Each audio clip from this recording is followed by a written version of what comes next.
പാറ്റകളെ പോലെ കുറെ യുവാക്കളുണ്ട്. ഒരു തൊഴിലുമില്ലാത്ത അവർ മാധ്യമപ്രവർത്തകരും സോഷ്യൽ മീഡിയ ആക്ടിവിസ്റ്റുകളും RT ആക്ടിവിസ്റ്റുകളും എല്ലാമാകും. ഭരണ സംവിധാനത്തെ ആക്രമിക്കും. സുപ്രീം കോടതി ചീഫ് ജസ്റ്റിസിന്റെ ഈ പരാമർശം തൊഴിലില്ലായ്മയും വിലക്കയറ്റവും മൂലം പൊറുതിമുട്ടുന്ന യുവാക്കളെ, പ്രത്യേകിച്ച് ജെൻസികളെ പ്രകോപിപ്പിച്ചു. പിന്നാലെ കോക്രോച്ച് ജനതാ പാർട്ടി എന്ന പേരിൽ ഇൻസ്റ്റഗ്രാം പേജും വെബ്സൈറ്റും, മഹാരാഷ്ട്രക്കാരനായ അഭിജിത് ദിപ്കയുടെ കീഴിൽ സോഷ്യൽ മീഡിയയിൽ തുടങ്ങിയ വിപ്ലവം രാജ്യത്തെ ഒരു മന്ത്രിയുടെ രാജിയിൽ കലാശിക്കുമെന്ന് ജുഡീഷ്യറിയോ ഭരണകൂടമോ ചിന്തിച്ചു കാണില്ല. അങ്ങനെ വെറുതെ വന്ന് ഹൈപ്പുണ്ടാക്കി സോഷ്യൽ മീഡിയ തൂക്കിയതല്ല CJP. നീറ്റ് പരീക്ഷാ ക്രമക്കേടിന്റെ ഇരകൾക്കും അതിൽ മണന്നൊന്ന് ജീവനൊടുക്കിയവർക്കും വേണ്ടി സമരരംഗത്തിറങ്ങിയവർ പോലീസിന്റെ നരനായാട്ടും രാജ്യവിരുദ്ധ ശക്തികളെന്ന ആക്ഷേപവും നേരിട്ടും. തുടക്കത്തിൽ ഒറ്റപ്പെട്ട സമരമായിരുന്നുവെങ്കിൽ പിന്നീട് രാജ്യം മുഴുവൻ കത്തിപ്പടർന്ന സമരജ്വാലയായി. പിന്നീട് വിവിധ രാഷ്ട്രീയ പാർട്ടികളും യുവജനങ്ങളും വിദ്യാർത്ഥികളും പാറ്റകൾക്ക് പിന്നിൽ അണിനിരന്നു. അവർക്ക് പറയാൻ കൃത്യമായ രാഷ്ട്രീയവും അജണ്ടയും മാനിഫെസ്റ്റോയും ഉണ്ടായിരുന്നു. 2022 ശ്രീലങ്കയിൽ, പിന്നാലെ ബംഗ്ലാദേശിലും നേപ്പാളിലും മഡഗാസ്കറിലും പെറുവിലും തുടങ്ങിയ ജെൻസി വിപ്ലവം ഇന്ത്യയിലും ആവർത്തിക്കുകയാണോ? നീറ്റിന്റെ പേരിലുള്ള പാറ്റകളുടെ സമരം ഒരു തുടക്കം മാത്രമോ? ഭരണകൂടത്തെയും ജുഡീഷ്യറിയെയും പോലും പേടിക്കാതെ സമരരംഗത്തിറങ്ങിയ ജെൻസികൾ ആർക്കാണ് വെല്ലുവിളി? പ്രൈം ഡിബേറ്റിലേക്ക് സ്വാഗതം.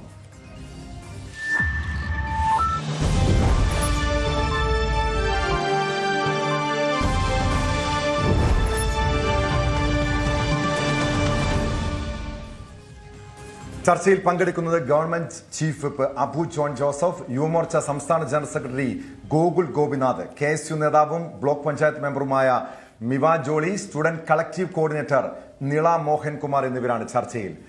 ആദ്യം ശ്രീ അബു ജോൺ ജോസഫിലേക്ക്. ശ്രീ അബു ജോൺ ജോസഫ്, ഈ ധർമ്മേന്ദ്ര പ്രധാന്റെ രാജിയോടെ രാജ്യത്ത് മാത്രമല്ല ലോകത്തെമ്പാടും ഇപ്പോൾ ചർച്ചാ വിഷയം കോക്രോച്ച് ജനതാ പാർട്ടിയാണ്, ജെൻസികളാണ്. ഒരുപക്ഷെ അങ്ങുൾപ്പെടെ ഈ രാജ്യത്തെ എല്ലാ രാഷ്ട്രീയ പാർട്ടി, അതായത് BJP വിരുദ്ധ രാഷ്ട്രീയ പാർട്ടികളെല്ലാം ഈ പാറ്റകളെ അല്ലെങ്കിൽ കോക്രോച്ച് ജനതാ പാർട്ടിയെ, ജെൻസികളെ പിന്തുണച്ച് രംഗത്തെത്തിയിരുന്നു. ഇവർ മുന്നോട്ട് വയ്ക്കുന്ന ഈ രാഷ്ട്രീയം അത് എന്ത് സന്ദേശമാണ് നൽകുന്നത്? ഈ രാജ്യത്തെ മുഖ്യധാര രാഷ്ട്രീയ പാർട്ടികൾക്ക് ഈ CJP ഒരു വെല്ലുവിളിയാകുമോ? നമസ്കാരം. ഈ ഒരു ചോദ്യത്തിന് ജെൻസി എന്ന് പറയുമ്പോൾ എനിക്ക് 2 മക്കളാണ്. എന്റെ 2 മക്കളും ജെൻസി കാലഘട്ടത്തിൽ ഉണ്ടായ കുട്ടികളാണ്. ഇവരുടെ ചിന്താഗതി എന്ന് പറയുന്നത് വളരെ വിഭിന്നമാണ്. നമ്മൾ ഈ കുട്ടികളോട് സംസാരിക്കുമ്പോൾ ഉള്ള രീതിയിലുള്ള സംസാരങ്ങളോ അല്ലെങ്കിൽ കാര്യങ്ങളോ അല്ല ഇവർ അങ്ങോട്ടും ഇങ്ങോട്ടും സംസാരിക്കുമ്പോഴുള്ള. ഇവര് ഭയങ്കര അഡാപ്റ്റീവാ. ഒരു മുതിർന്ന തലമുറയുമായിട്ട് സംസാരിക്കുമ്പോൾ അവർക്ക് ആ തലമുറയുമായിട്ട് അഡാപ്റ്റ് ചെയ്യാനുള്ള ഒരു കഴിവുണ്ട്. ഇവർ തമ്മിൽ സംസാരിക്കുന്നത് എന്താണെന്ന് പോലും നമുക്ക് മനസ്സിലായില്ല. ഇപ്പൊ ഈ ഒരു പുതിയ സംഭവവികാസം ഡൽഹിയിൽ നടന്നത് നമുക്ക് മനസ്സിലാകുന്നത്, ഈ ജെൻസി എന്ന് പറയുന്ന കുട്ടികൾക്ക് അവർക്ക് ആർക്കും പാർട്ടി വിധേയത്വങ്ങളില്ല. അവര് ഏറ്റെടുത്തിരിക്കുന്നത് വിഷയങ്ങളാണ്. അവർക്ക് അവരുടെ സംബന്ധിച്ചിടത്തോളം വിഷയങ്ങൾക്കാണ് പ്രാധാന്യം. അവരൊരു ഇന്ന പാർട്ടി അംഗമെന്നോ അല്ലെങ്കിൽ BJP സർക്കാരിനോടുള്ള ഒരു രാഷ്ട്രീയ ശത്രുത കാരണമല്ല ഇന്ന് ജെൻസികള് ഡൽഹിയില് തെരുവിൽ ഇറങ്ങിയത്. അവരുടെ തലമുറയെ ബാധിച്ച ഒരു വിഷയത്തിന് സർക്കാർ ഫലപ്രദമായ രീതിയിൽ അല്ലെങ്കിൽ അങ്ങനെ ഒരു വിഷയം ഉണ്ടായി എന്ന് പോലും സമ്മതിക്കാതെ, ഒരു തെറ്റ് പറ്റിയപ്പോൾ തെറ്റ് പറ്റിയെന്ന് പോലും അക്നോളജ് ചെയ്യാതെ, അതിലേതാണ്ട് 22ഓളം കുട്ടികൾ ആത്മഹത്യ ചെയ്തപ്പോൾ അതിനെയൊക്കെ അവഗണിച്ചുകൊണ്ടുള്ള നിലപാടുമായിട്ട് മുന്നോട്ട് പോയപ്പോൾ അവരുടെ തലമുറയെ ബാധിക്കുന്ന ഒരു വിഷയം അവർ ഏറ്റെടുത്ത് സമരം നടത്തി. അത് ഈ രാജ്യത്തുള്ള എല്ലാ ജെൻസിയിലുള്ള ആ തലമുറയിലുള്ള കുട്ടികളും പിന്നെ മറ്റ് രാഷ്ട്രീയ കക്ഷികളും അതിനോടൊക്കെ കക്ഷി ചേർന്നപ്പോഴാണ് ആരും വിചാരിച്ചില്ല BJP സർക്കാരിൽ നിന്ന് ഒരു മന്ത്രി രാജിവെക്കുമെന്ന്. അപ്പൊ ഇതാണ് ജെൻസി എന്ന ആ ഒരു വിഭാഗത്തിന്റെ, ആ കുട്ടികളുടെ പവർ എന്ന് പറഞ്ഞത്. അടുത്ത ഓരോ വർഷം കഴിയും തോറും ഈ ജെൻസി എന്ന് പറയുന്നത് 2012 വരെ ജനിച്ച കുട്ടികളെയാണ് ജെൻസി ആയിട്ട് കൂട്ടുന്നത്. അടുത്ത ഓരോ വർഷവും ഈ ജെൻസി തലമുറയിൽപ്പെട്ട കുട്ടികൾ നാട്ടിലെ വോട്ടേഴ്സ് ആയിട്ട് മാറിക്കൊണ്ടിരിക്കുക. ഇത് മാറുന്ന ഒരു രാഷ്ട്രീയ പശ്ചാത്തലമാണ്. പഴയകാല രാഷ്ട്രീയ പ്രവർത്തനങ്ങള്, സ്റ്റേജിൽ കയറി രാഷ്ട്രീയ പ്രസംഗങ്ങൾ നടത്തുന്ന ഒരു രീതി മാറി ചിന്തിക്കേണ്ട ഒരു കാലഘട്ടം എല്ലാ രാഷ്ട്രീയ കക്ഷികൾക്കും വരും. ഈ പുതിയ തലമുറയെ ബാധിക്കുന്ന വിഷയങ്ങള് അവരുടെ ഭാഷയില്, അവരുടെ ചിന്താ രീതികളില് അവരെ അഡ്രസ്സ് ചെയ്യുവാൻ പറ്റുന്ന ഒരു യുവതലമുറ എല്ലാ രാഷ്ട്രീയ പാർട്ടികളിലും ഉണ്ടായി വരേണ്ടത് ഇന്ന് കാലഘട്ടത്തിന്റെ ഒരു അനിവാര്യതയാണ്.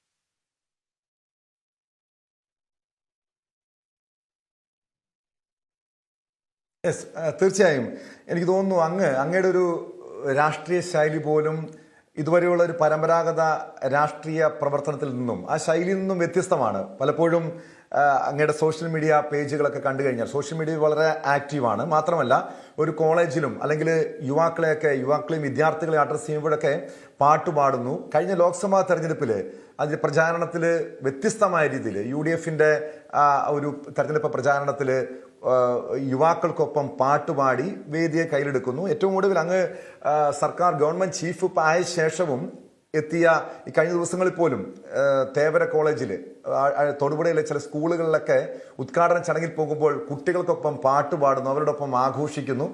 ഒരു മാറുന്ന രാഷ്ട്രീയം ശ്രീ അബു ജോൺ ജോസഫ് മുൻപേ പരീക്ഷ തുടങ്ങിയതാണ്. ഒരു പക്ഷേ അങ്ങ് സൂചിപ്പിച്ചു മക്കളുടെ രാഷ്ട്രീയം അല്ലെങ്കിൽ മക്കൾ ചിന്തിക്കുന്ന, അവരെ മനസ്സിലാക്കിയാണ് ഒരു പുതിയ രാഷ്ട്രീയ ശൈലി പരീക്ഷിക്കുന്നതെന്ന്. ഒരു പക്ഷേ അത് എത്രത്തോളം ഈ വിദ്യാർത്ഥികളിൽ അല്ലെങ്കിൽ യുവാക്കളിൽ ഒരു സ്വാധീനം ചെലുത്താൻ കഴിയുന്നുണ്ട്?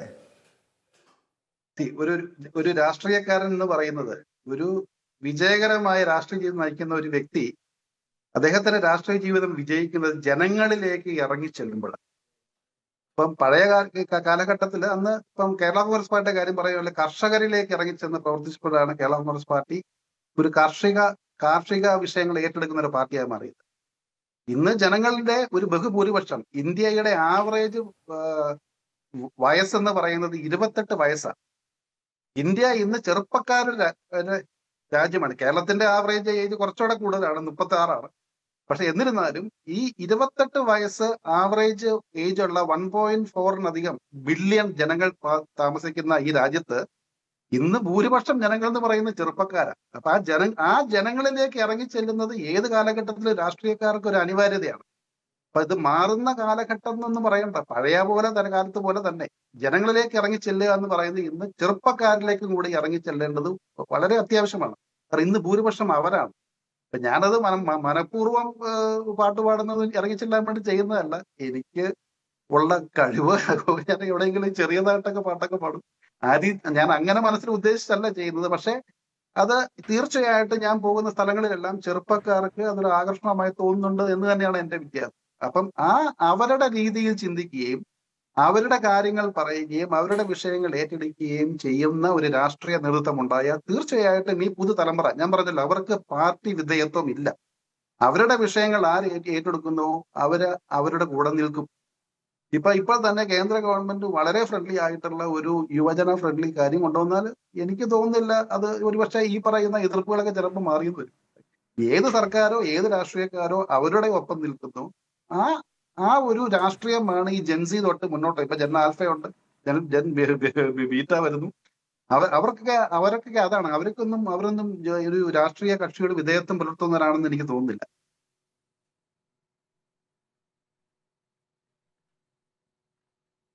യെസ്, ശ്രീ അബു ജോൺ ജോസഫ് തുടരുക. ഇപ്പോൾ KSU നേതാവും ബ്ലോക്ക് പഞ്ചായത്ത് മെമ്പറുമായ മിവ ജോളി ചേരുന്നുണ്ട്. മിവ ഈ ജൻസികളുടെ ഒരു പ്രതിനിധിയാണ്. നമുക്കറിയാം മിവയെക്കുറിച്ച് ആദ്യമായി മാധ്യമങ്ങൾ കേൾക്കുന്നത് മുൻ മുഖ്യമന്ത്രി, അതായത് അന്ന് മുഖ്യമന്ത്രിയായിരുന്ന പിണറായി വിജയന് നേരെ ഒറ്റയ്ക്ക് കരിങ്കൊടി കാട്ടി പ്രതിഷേധിച്ച ഒരു പെൺകുട്ടി. അങ്ങനെ ഒരു പെൺകുട്ടിയിൽ നിന്നും പിന്നീട് ആ ഒരു സമര പോരാട്ടം ഒരു ബ്ലോക്ക് പഞ്ചായത്ത് മെമ്പറിലെത്തി. ഇന്ന് കോൺഗ്രസിന്റെ ഏറ്റവും ഒരു തീപ്പൊരി യുവ നേതാവായി മിവ മാറിയിട്ടുണ്ട്. പക്ഷെ ഈ ഒരു ജൻസികളുടെ നമ്മൾ കണ്ടു ഡൽഹിയിൽ എന്താണ് സംഭവിച്ചെന്ന്. ഒരു രാജ്യത്തെ മന്ത്രിയുടെ രാജിയിൽ വരെയും കലാശിക്കുന്ന രീതിയിൽ ശക്തമായ ഒരു പോരാട്ടം നടത്താൻ CJPക്ക് കഴിഞ്ഞു. അതായത് കഴിഞ്ഞ ഒരു പതിറ്റാണ്ടോളം രാഹുൽ ഗാന്ധിക്ക് കഴിയാത്ത, അതല്ലെങ്കിൽ കോൺഗ്രസിന് കഴിയാത്ത ഒരു നീക്കമായ ഒരു മുന്നേറ്റമാണ് ഈ CJP നടത്തിയത്. പക്ഷെ ഇവിടെ കോൺഗ്രസ് ഉൾപ്പെടെ അണിനിരന്നു. ഇതിന്റെ ക്രെഡിറ്റ് ആർക്കാണെന്ന് സംബന്ധിച്ചുള്ള തർക്കമുണ്ടായി. അത് കോൺഗ്രസ് രാഹുൽ ഗാന്ധിക്ക് അഭിവാദ്യം അർപ്പിച്ചുകൊണ്ട് കോൺഗ്രസിന്റെ സൈബർ പേജുകളിൽ അത്തരം ചില പോസ്റ്റുകൾ കണ്ടപ്പോൾ അതിനെ വിമർശിച്ച് ആളുകൾ രംഗത്തെത്തി. ഏറ്റവും ഒടുവിൽ KC വേണുഗോപാൽ പറയുന്നു, ഇത് ഞങ്ങൾക്ക് അതിന്റെ ക്രെഡിറ്റ് വേണ്ടത്. യഥാർത്ഥത്തിൽ ഇതിന്റെ ക്രെഡിറ്റ് ആർക്കാണ്? വിവാ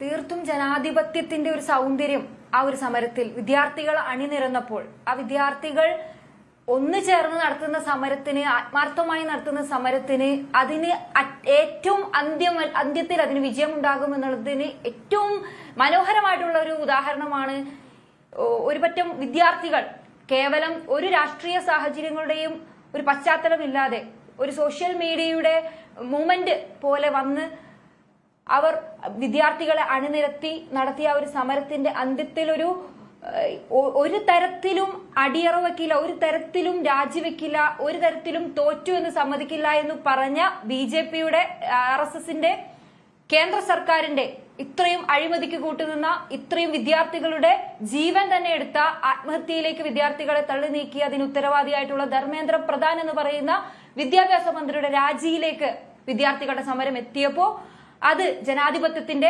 സൗന്ദര്യമായിട്ടാണ് നമുക്ക് കാണാനായിട്ട് സാധിച്ചത്. ആ ഒരു സമരത്തിന്റെ പൂർണ്ണമായിട്ടുള്ള ക്രെഡിറ്റും ആ സമരം ആത്മാർത്ഥമായിട്ട് ചെയ്ത വിദ്യാർത്ഥികൾക്ക് തന്നെയാണ്. വിദ്യാർത്ഥികൾക്ക് അതിനു അണിചേർന്ന, ഇരച്ചു കയറിയ, ഏതറ്റം വരെയും തങ്ങളുടെ ജീവൻ പോയാലും ഈ തങ്ങൾ ലക്ഷ്യം വെച്ച ആ ധർമ്മേന്ദ്ര പ്രധാന്റെ രാജിയാണ് ഞങ്ങൾ, ആ രാജി എത്തുന്നത് വരെ സമരത്തിൽ നിന്ന് പിന്മാറില്ലെന്ന് എന്നുള്ള ഒരു തീരുമാനമെടുത്ത വിദ്യാർത്ഥികൾക്ക് തന്നെയാണ് ബിഗ് സല്യൂട്ട് പറഞ്ഞുകൊണ്ടാണ് ഞാൻ തുടങ്ങട്ടെ. നമ്മളെല്ലാം സമരം ചെയ്തുകൊണ്ടാണ് നിരവധി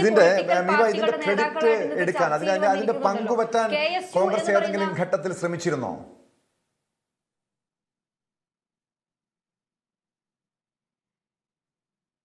നിങ്ങൾക്ക് ഈ സമരത്തെ, കോക്രോച്ച് ജനതാ പാർട്ടിയുടെ വിദ്യാർത്ഥികളുടെ ഒരു സമരത്തെ നോക്കിക്കണ്ടാൽ കൃത്യമായിട്ട് മനസ്സിലാകും. ജെൻസികൾ, ഒരു പറ്റം യുവാക്കൾ ഒരു രാഷ്ട്രീയ ഭേദമന്യേ, ജാതി മത രാഷ്ട്രീയ ഭേദമന്യേ അണിനിരന്ന ഒരു സമരമായിരുന്നു. ആ സമരത്തിൽ ഒരു തരത്തിലും NSUI എന്നോ KSU എന്നോ അല്ലെങ്കിൽ ഇന്ത്യൻ നാഷണൽ കോൺഗ്രസ് എന്നുള്ള യാതൊരു തരത്തിലുള്ള പാർട്ടി ലേബൽ ഇല്ലാതെ അവർക്ക് പിന്തുണ നൽകണമെന്ന് ആദ്യം ഞങ്ങൾക്ക് മാർഗനിർദ്ദേശം തന്ന നേതാവിന്റെ പേര് രാഹുൽ ഗാന്ധി എന്നാണ്. ഇവിടെ നേരത്തെ രാഹുൽ ഗാന്ധിക്കാണ് ക്രെഡിറ്റ് എന്നൊക്കെ പറഞ്ഞ് രാഹുൽ ഗാന്ധി ക്രെഡിറ്റ് അടിച്ചു മാറ്റുന്നു എന്നൊക്കെ നേരത്തെ സൂചിപ്പിച്ചത് കൊണ്ടും കുറെ രാഷ്ട്രീയ സോക്കോൾഡ് ലിബറുകളുടെ ഒക്കെ ഒരു പറഞ്ഞു വെപ്പുണ്ടല്ലോ, അത് നമ്മൾ ക്രെഡിറ്റ് അടിച്ചു മാറ്റാൻ വേണ്ടിയിട്ടാണ് എന്നുള്ള തരത്തിലേക്കുള്ള വാദങ്ങളൊക്കെ കണ്ടതുകൊണ്ട് പറയുകയാണ്, ഈ പറയുന്ന ഒരു രാഷ്ട്രീയ ലേബലും ഇല്ലാതെ ഈ സമരത്തെ കൊണ്ടുപോകണമെന്ന് അടിയുറച്ച് ഈ പാർട്ടി നമ്മൾ തീരുമാനമെടുത്തിരുന്നു.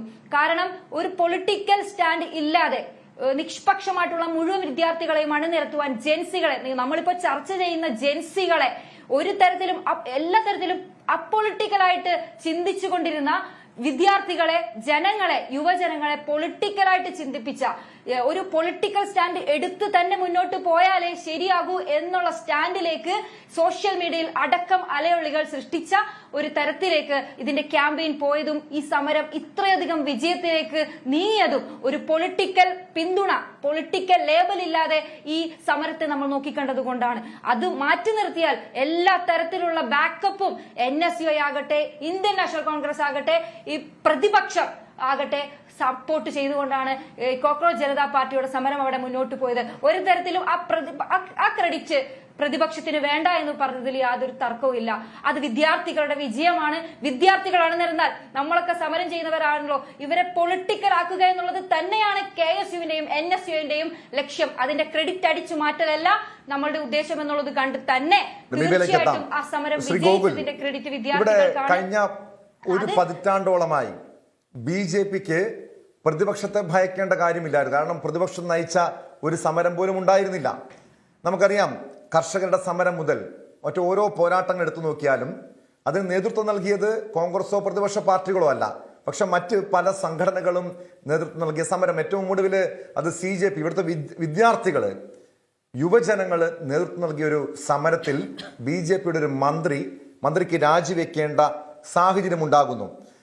ഈ പ്രതിഷേധം, അതായത് കോക്രോച്ച് ജനതാ പാർട്ടിയുടെ പ്രതിഷേധം നിങ്ങൾക്കുള്ള, അതായത് ഭരണകൂടത്തിനുള്ള ഒരു താക്കീതാണോ? ഇനി ജൻസികളെ നിസ്സാരമായി കാണാൻ കഴിയുമോ? നമുക്കറിയാം നമ്മുടെ അയൽ സംസ്ഥാനങ്ങളിലൊക്കെ എന്താ സംഭവിച്ചതെന്ന്. നേപ്പാളിലും ബംഗ്ലാദേശിലുമൊക്കെ ഈ ജൻസികളുടെ പോരാട്ടം അവിടുത്തെ ഭരണകൂടത്തെ വീഴ്ത്താൻ പോലും, ഭരണ സംവിധാനങ്ങളെപ്പോലും വലിയ വെല്ലുവിളി സൃഷ്ടിച്ചതാണ്. ഇവിടുത്തെ ജൻസികളെ BJP അല്ലെങ്കിൽ കേന്ദ്ര സർക്കാർ ഭയക്കേണ്ട സാഹചര്യമുണ്ടോ ഗോകുൽ?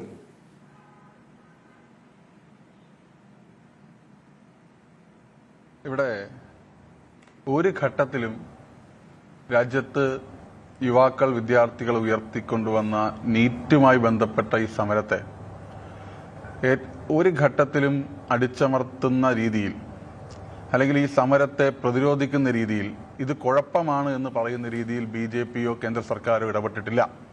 നിങ്ങൾക്ക് തന്നെ കൃത്യമായി നിങ്ങളുടെ കയ്യിൽ അതിൻ്റെ എല്ലാ രീതിയിലുമുള്ള ഡോക്യുമെന്റേഷൻ ഉള്ളതാണ്. ഏറ്റവും അനുഭാവപൂർണമായ രീതിയിലാണ് ഈ യുവാക്കളുടെ, വിദ്യാർത്ഥികളുടെ ഈ സമരവുമായി ബന്ധപ്പെട്ട് കേന്ദ്ര സർക്കാർ, അത് പ്രധാനമന്ത്രി ആയാലും അത് മന്ത്രിസഭയിലെ മന്ത്രിമാരായാലും അതിനെ കൃത്യമായി കൈകാര്യം ചെയ്ത് നമ്മൾ കണ്ടതാണ്. പിന്നെ ഇതിനകത്ത് കേന്ദ്രമന്ത്രി ധർമ്മേന്ദ്ര പ്രധാൻ രാജിവെക്കേണ്ടി വന്നു എന്ന് പറയുന്നത് അത് യാഥാർത്ഥ്യം നമ്മുടെ മുമ്പിലുണ്ട്. ഇവിടെ ഈ രാജി ഭാരതീയ ജനതാ പാർട്ടിയും കേന്ദ്ര സർക്കാരും ധർമ്മേന്ദ്ര പ്രധാന്റെ രാജിയിലേക്ക് പോയത് അത് കൃത്യമായി ഈ പറയുന്ന വിദ്യാർത്ഥികളുടെയും യുവാക്കളുടെയും സമരത്തെ അംഗീകരിക്കുന്നത് കൊണ്ടാണല്ലോ. രണ്ട്, ഈ സമരത്തെ ഭയപ്പെട്ടുകൊണ്ടാണ്, അല്ലെങ്കിൽ എന്തെങ്കിലും കുറ്റം ചെയ്തത് കൊണ്ടാണ്, എന്തെങ്കിലും മറച്ചു വെക്കാനുള്ളത് കൊണ്ടാണ് രാജി എന്ന വ്യാഖ്യാനത്തോട് ഒരു തരത്തിലുമുള്ള ശരി എന്ന രീതിയിൽ തന്നെ പറയാൻ വേണ്ടി കഴിയില്ല. കാരണം നമുക്കറിയാം ഈ സമരം തുടങ്ങുന്നത് നീറ്റ് പരീക്ഷയുടെ ക്രമക്കേട് കൃത്യമായി അന്വേഷിക്കുകയും അതിൽ ഉത്തരവാദികളായിട്ടുള്ള ആളുകളെ നിയമത്തിന് മുമ്പിൽ കൊണ്ടുവരികയും അതുപോലെ നീറ്റ് പരീക്ഷയുമായി ബന്ധപ്പെട്ട് നടന്ന അതിലെ ക്രമക്കേടുകളുമായി ബന്ധപ്പെട്ട് ആത്മഹൂതി ചെയ്ത വിദ്യാർത്ഥികൾക്ക് കൃത്യമായിട്ടുള്ള അവരുടെ കുടുംബങ്ങൾക്ക് അതിന്റെ പരിഹാരങ്ങൾ ഉണ്ടാക്കുക, നഷ്ടപരിഹാരം നൽകുക എന്ന് പറയുന്ന ഉദ്ദേശത്തോടു കൂടിയാണ്. പിന്നീട് നമ്മൾ ആ സമരത്തെ എങ്ങനെയൊക്കെയാണ് വ്യാഖ്യാനിക്കപ്പെട്ടത്, ആ സമരം ഏതൊക്കെ ഡൈവേർഷനിലാണ് പോയിക്കൊണ്ടിരുന്നത് എന്നുള്ളത് നമ്മൾ കണ്ടതാണ്. അത് ആർട്ടിക്കിൾ 370 പുനഃസ്ഥാപിക്കണമെന്ന് ബന്ധപ്പെട്ട് സമരവുമായി കേന്ദ്രീകരിക്കപ്പെടുന്നു. അതുപോലെ തന്നെ FCRA അമെൻമെന്റ് ബില്ല് അത് കൊണ്ടുവരരുതെന്ന് മുന്നോട്ട് വയ്ക്കുന്ന മുദ്രാവാക്യങ്ങൾ വരുന്നു. അങ്ങനെ വിദ്യാർത്ഥികൾ, യുവാക്കൾ അവർ നീറ്റ് പരീക്ഷയുമായി ബന്ധപ്പെട്ട്, പരീക്ഷ നടത്തുന്നതുമായി ബന്ധപ്പെട്ട് നാഷണൽ ടെസ്റ്റിംഗ് ഏജൻസി നടത്തിയ പരീക്ഷയുമായി ബന്ധപ്പെട്ടുള്ള ആശങ്കകൾ മുന്നോട്ട് വെച്ച് അതിനെ പരിഹരിക്കാൻ സമരം നടത്തുമ്പോൾ ആ സമരത്തെ ഹൈജാക്ക് ചെയ്തുകൊണ്ട് നമ്മുടെ കേന്ദ്ര സർക്കാർ മുന്നോട്ട് വയ്ക്കുന്ന രാജ്യത്തെയും നമ്മുടെ സംസ്കൃതിയെയും നമ്മുടെ രാജ്യ താല്പര്യത്തെയും സംരക്ഷിക്കേണ്ട കാര്യങ്ങളെ, നിയമങ്ങളെ, നടപടികളെയൊക്കെ ചോദ്യം ചെയ്തുകൊണ്ട് രാജ്യത്തെ തന്നെ ചോദ്യം ചെയ്യുന്ന രീതിയിലേക്ക് ചില തൽപര കക്ഷികൾ അതിനകത്ത് നുഴഞ്ഞു കയറുകയുണ്ടായി. അതിനകത്ത് നുഴഞ്ഞു കയറിയിട്ട് FCRA ഉൾപ്പെടെയുള്ള വിഷയങ്ങൾക്കകത്ത് കൃത്യമായി വ്യാജ NGOകൾ വഴി വിദേശ നാണ്യങ്ങൾ കൈപ്പറ്റിയതിന്റെ ഭാഗമായി ഡീബാർ ചെയ്യപ്പെട്ട അല്ലെങ്കിൽ FCRA യോഗ്യതയിൽ നിന്ന് മാറ്റി നിർത്തപ്പെട്ട നിരവധിയായിട്ടുള്ള ഫോറിൻ എക്സ്ചേഞ്ചുമായി ബന്ധപ്പെട്ട് ഒരുപാട് അഴിമതികൾ നടത്തിയ ആളുകൾ ഈ സമരത്തിന് പിന്തുണയുമായി വരുന്നു. ഈ സമരത്തിന്റെ സ്വഭാവം തന്നെ മാറ്റിക്കൊണ്ട് വിദ്യാർത്ഥികളെ, ചെറുപ്പക്കാരെ സർക്കാർ അടിച്ചമർത്താൻ ശ്രമിക്കുന്നു എന്ന തരത്തിലേക്ക് രാജ്യത്തെ വിദ്യാർത്ഥികളെയും യുവാക്കളെയും BJPക്കും കേന്ദ്ര സർക്കാരിനും നരേന്ദ്രമോദിക്കും എതിരാക്കാനുള്ള വലിയ പരിശ്രമങ്ങൾ നടന്നു വരുന്നു.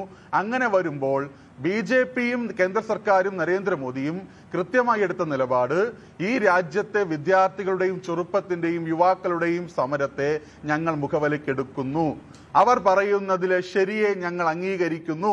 പക്ഷേ അവരെ മുൻനിർത്തി, അവരെ ചുടുചോറ് വാരിച്ച്, അവരെ അക്രമികളായി ചിത്രീകരിച്ച് അവരിലൂടെ തൽപര കക്ഷികളുടെയും ദേശവിരുദ്ധരുടെയും താല്പര്യം സംരക്ഷിക്കാൻ ഏതൊരാളിന്റെയും നിലനിൽപ്പിനെ ബാധിക്കുന്നതാണെങ്കിൽ പോലും, എത്ര ശരി ചെയ്ത ആളിന്റെ കാര്യമാണെങ്കിൽ പോലും ഈ നമ്മുടെ രാജ്യത്തെ യുവാക്കളുടെയും വിദ്യാർത്ഥികളുടെയും സുരക്ഷയും അവർ മുന്നോട്ട് വയ്ക്കുന്ന യഥാർത്ഥ വിഷയങ്ങളെ മുൻനിർത്തിക്കൊണ്ട് ധർമ്മേന്ദ്ര പ്രധാനെ രാജിവെക്കുക എന്ന് പറയുന്ന രീതിയിലേക്കാണ് പോയത്. അതിന് കാരണം ഇവരുടെ മുഖങ്ങൾ ഉപയോഗിച്ചുകൊണ്ട് മുഖങ്ങളില്ലാത്ത മുഖംമൂടിധാരികൾ രാജ്യത്തിന്റെ സുരക്ഷയെ, രാജ്യത്തിന്റെ തലസ്ഥാനത്ത് വെല്ലുവിളിക്കുന്ന സാഹചര്യത്തിലേക്ക്, ഇതിന്റെ മുദ്രാവാക്യങ്ങളെയും ഉദ്ദേശങ്ങളെയും വക്രീകരിക്കുന്ന സാഹചര്യത്തിലേക്ക് പോയത് കൊണ്ട് ഈ വിദ്യാർത്ഥികളുടെ എല്ലാ ആവശ്യങ്ങളും അംഗീകരിച്ച് അവർ മുന്നോട്ട് വയ്ക്കുന്ന എല്ലാ ആശങ്കകളും പരിഹരിച്ചുകൊണ്ടാണ് കേന്ദ്ര സർക്കാർ മുന്നോട്ട് പോയത്.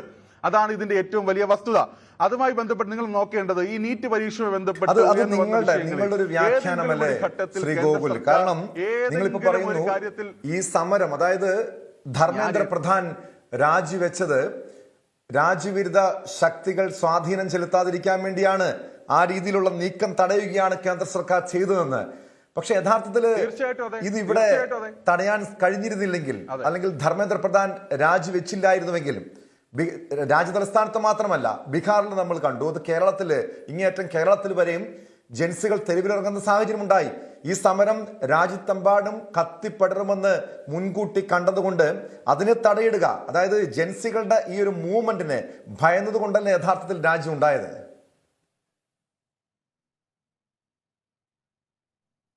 നിങ്ങൾ പറഞ്ഞതിൽ ഒരു ഭാഗികമായ ശരിയുണ്ട്. രാജ്യത്തുടനീളം ഈ സമരം വ്യാപിപ്പിക്കാൻ ശ്രമമുണ്ടായിരുന്നു. ഏത് സമരം? നീറ്റുമായി ബന്ധപ്പെട്ട സമരമല്ല, വിദ്യാർത്ഥികളുടെ സമരമല്ല. ഞാൻ നേരത്തെ സൂചിപ്പിച്ചതുപോലെ മുഖങ്ങളായി വിദ്യാർത്ഥികൾ, ശരീരങ്ങളായി വിദ്യാർത്ഥികൾ, മുഖം മൂടി ധരിച്ചവർ, മുഖമില്ലാത്തവർ, അതിന് പിന്നിൽ നിന്നുകൊണ്ട് രാജ്യത്തെ മുഴുവൻ സംസ്ഥാനങ്ങളിലേക്കും ഈ ചെറുപ്പത്തെ ഉപയോഗപ്പെടുത്തിക്കൊണ്ട്, അവരുടെ ഈ പ്രായത്തിന്റെ ഈ ഉശിരിനെ ഉപയോഗിച്ചുകൊണ്ട് അവരെ ഒരു ഉപകരണങ്ങളാക്കി മാറ്റാനുള്ള ശ്രമം ചില ദേശവിരുദ്ധ രാജ്യവിരുദ്ധ ശക്തികൾ നടത്തിയതിന്റെ കൃത്യമായിട്ടുള്ള തിരിച്ചറിവിൽ നിന്നുകൊണ്ട് തന്നെയാണ് ഞങ്ങളുടെ മന്ത്രിസഭയിലെ ഏറ്റവും മിടുക്കനായിട്ടുള്ള മന്ത്രി, അദ്ദേഹത്തിന് രാജിവെക്കേണ്ടി വന്നാൽ പോലും, അദ്ദേഹത്തിന് രാജിവെക്കേണ്ടി വന്നാൽ പോലും ഈ രാജ്യത്തിന്റെ ചെറുപ്പത്തെ ദുരുപയോഗപ്പെടുത്താൻ, അവരുടെ ഭാവിയെ തുലാസിലാക്കാൻ, അവരുടെ ദേശവിരുദ്ധരാക്കാൻ ഒരു ശക്തിയെയും ഞങ്ങളുടെ ധർമ്മേന്ദ്ര പ്രധാന് രാജിവെക്കേണ്ടി വന്നാൽ പോലും ഞങ്ങൾ അനുവദിക്കില്ല എന്ന ഈ ഇച്ഛാശക്തിയിൽ നിന്നാണ്, എന്ന തീരുമാനത്തിൽ നിന്നാണ് ഈ തീരുമാനം ഉണ്ടായത്. അത് എല്ലാം അംഗീകരിച്ചല്ലോ.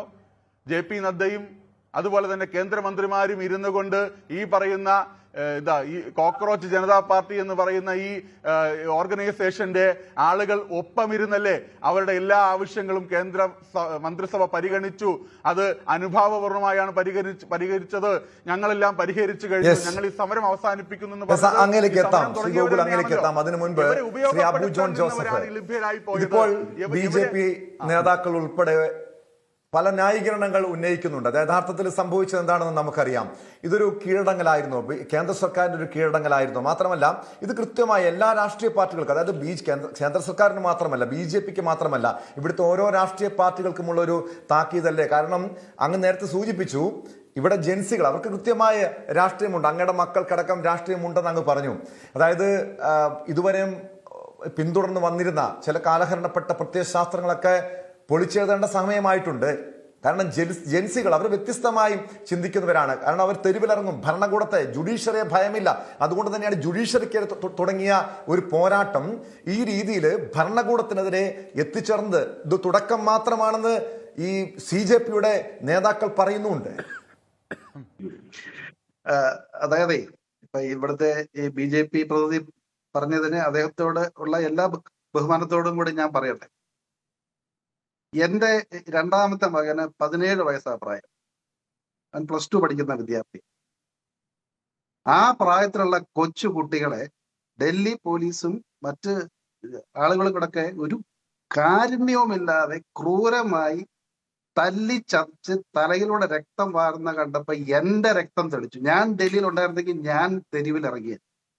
രക്തം തിളയ്ക്കുന്ന രീതിയിലാണ് ഈ ക്രൂരമായാണ് ആ കുട്ടികളെ അവിടെ ഹാൻഡിൽ ചെയ്തത്. അദ്ദേഹം പറഞ്ഞു ഒരു രീതിയിലും സർക്കാർ ഇതിനെ എതിർത്തിട്ടില്ല എന്നൊക്കെയാ പറഞ്ഞത്. കുറ്റം ചെയ്തിട്ടില്ല, പക്ഷെ ഞങ്ങൾ രാജിവെച്ചെന്നാ പറയുന്നത്. കുറ്റം ചെയ്തില്ല പിന്നെ എന്തിനാ രാജിവെക്കും? അതുപോലെ തന്നെ ആ സമരത്തിന് ഡൽഹിയിൽ കുറച്ച് വൈദികർ തെരുവിലിറങ്ങിയപ്പോ ഇദ്ദേഹം പറഞ്ഞ ഭാഷ നിങ്ങൾ കേട്ടു. FCRA വഴി സാമ്പത്തിക തട്ടിപ്പ് നടത്തി രാജ്യദ്രോഹികളായവർ മുഖം മൂടിയിട്ട് സമരം ചെയ്തെന്നൊക്കെയാ പറയുന്നത്. അവിടെ ഇറങ്ങിയത് കുട്ടികളും കുട്ടികളുടെ മാതാപിതാക്കളും പിന്നെ നേരത്തെ നമ്മുടെ KSUവിന്റെ പ്രതിനിധി ഇപ്പൊ പറഞ്ഞതുപോലെ പ്രതിപക്ഷ കക്ഷികൾ ഒന്നടങ്കം ഇറങ്ങി.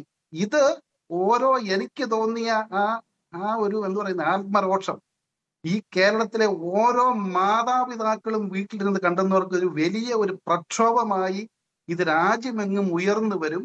അത് ഗവൺമെന്റിന് തന്നെ നിലനിൽപ്പിന് വിഷയമാകുമെന്ന തിരിച്ചറിവാണ് ഇവർക്ക് ആ രാജിയിലേക്ക് നയിച്ചത്. അല്ലാതെ രാജ്യത്തിന്റെ എന്ത് പറയുന്നത് ഇവിടുത്തെ ആഭ്യന്തര കലഹം ഒഴിവാക്കാനോ ഒന്നുമല്ല.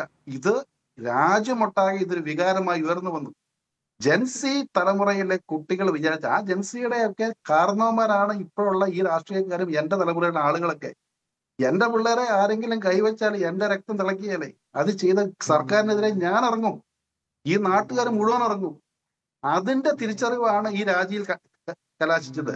ഈ ന്യായമായ ആവശ്യം 22 കുട്ടികൾ ആത്മഹത്യ ചെയ്തിട്ടും ഒരു ചെറുവിരൽ പോലും അനക്കാതെ, ഒരു കുറ്റസമ്മതം പോലും നടത്താതെ ഒരു സമരം ചെയ്യേണ്ടി വന്നു. ഈ സർക്കാർ ഇത് ആദ്യമേ തന്നെ പറയുകയായിരുന്നു, ഞങ്ങളുടെ ഭാഗത്തുനിന്ന് വീഴ്ചയുണ്ട്, ഞങ്ങൾ ഇതിന് പരിഹാരങ്ങൾ ചെയ്യും, ഇതിന് ഉത്തരവാദിതരായവരെ ഇപ്പോൾ തന്നെ പറഞ്ഞു വിട്ടിട്ട് ഞങ്ങൾ ചെയ്യുമെന്നൊരു വാക്ക് പറഞ്ഞിരുന്നെങ്കിൽ ഈ സമരത്തിന്റെ ആവശ്യമില്ലായിരുന്നു. ആലോചിച്ച് നോക്കുക.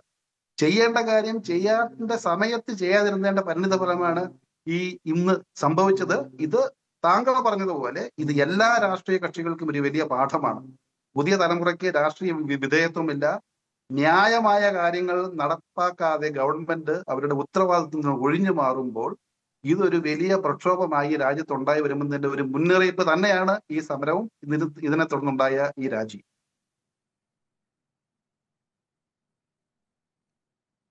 Yes, student collective coordinator Nila Mohankumar ചേരുന്നുണ്ട്. നിള, ഈ ധർമ്മേന്ദ്ര പ്രധാന്റെ രാജി ഒരു കീഴടങ്ങലല്ല, അതായത് രാജ്യവിരുദ്ധ ശക്തികൾ മുതലെടുക്കുന്നത് തടയാനുള്ള നീക്കമായിരുന്നു രാജി എന്നാണ് BJPയുടെ പ്രതിനിധി സൂചിപ്പിക്കുക. അത്തരം ന്യായീകരണങ്ങളാണ് ഉന്നയിക്കുന്നത്. അതായത് ഈ ജൻസികളുടെ സമരത്തെ, ഈ സമര പോരാട്ടത്തെ നിസ്സാരവൽക്കരിക്കുകയാണ്. അങ്ങനെ നിസ്സാരമായി ജൻസികളുടെ ഈ പ്രക്ഷോഭത്തെ തള്ളിക്കളഞ്ഞാൽ ഒരുപക്ഷെ അത് വലിയ നഷ്ടങ്ങൾ പിന്നീട് BJPക്ക് ഉണ്ടാകും, കേന്ദ്ര സർക്കാരിനുണ്ടാകും. കാരണം ഇത് നിസ്സാരമായി കാണാൻ കഴിയില്ല. എന്താണ് സംഭവിച്ചതെന്ന് നമ്മുടെ അയൽ രാജ്യങ്ങളിലേക്ക് നോക്കിയാൽ നമുക്ക് മനസ്സിലാക്കാൻ കഴിയുന്ന കാര്യമാണ്. യഥാർത്ഥത്തിൽ ഇതൊരു തുടക്കം മാത്രമാണോ? ഇനിയും പോരാട്ടങ്ങൾ പ്രതീക്ഷിക്കണോ?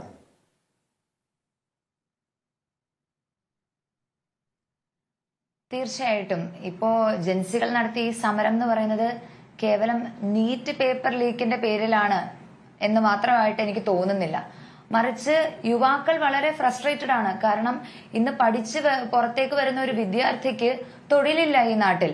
നമ്മൾ വീടുകളിലെ സാഹചര്യങ്ങളെ എടുത്ത് പരിശോധിച്ച് നോക്കിയാൽ എല്ലാത്തിനും വില കൂടുന്നു, ആരോഗ്യ മേഖല തകരുന്നു. അങ്ങനെ നമുക്ക് ചുറ്റും നിരവധി പ്രശ്നങ്ങളാണ്.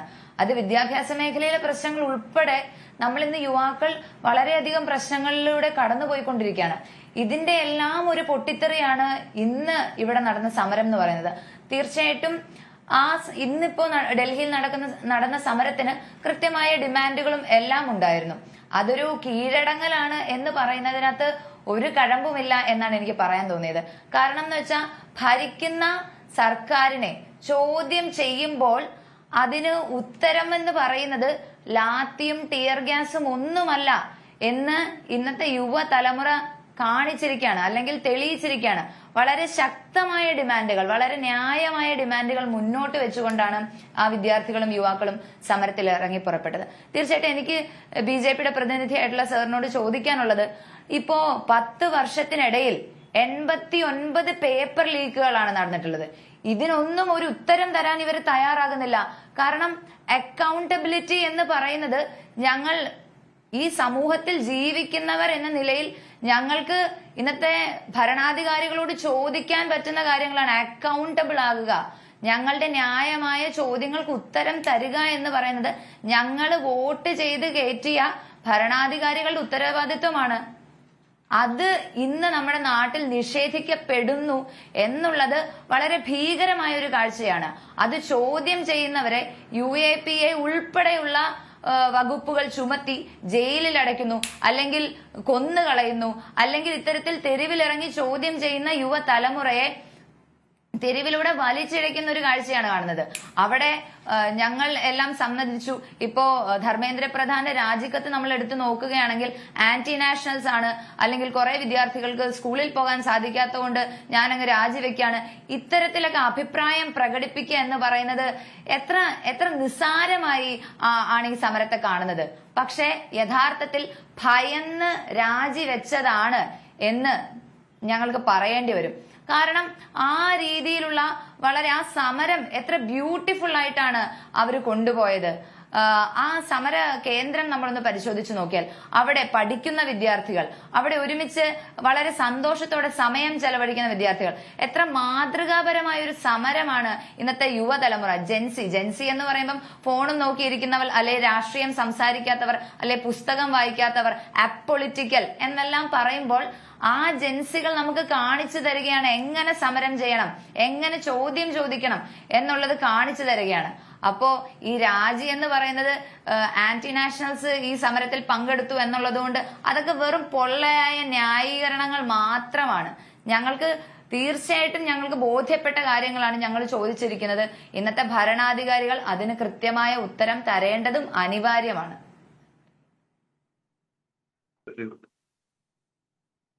യെസ്, നീള പറഞ്ഞു വളരെ സമാധാനപരമായി മാതൃകാപരമായി മുന്നോട്ട് പോയൊരു സമരമാണ്, പ്രക്ഷോഭമാണെന്ന്.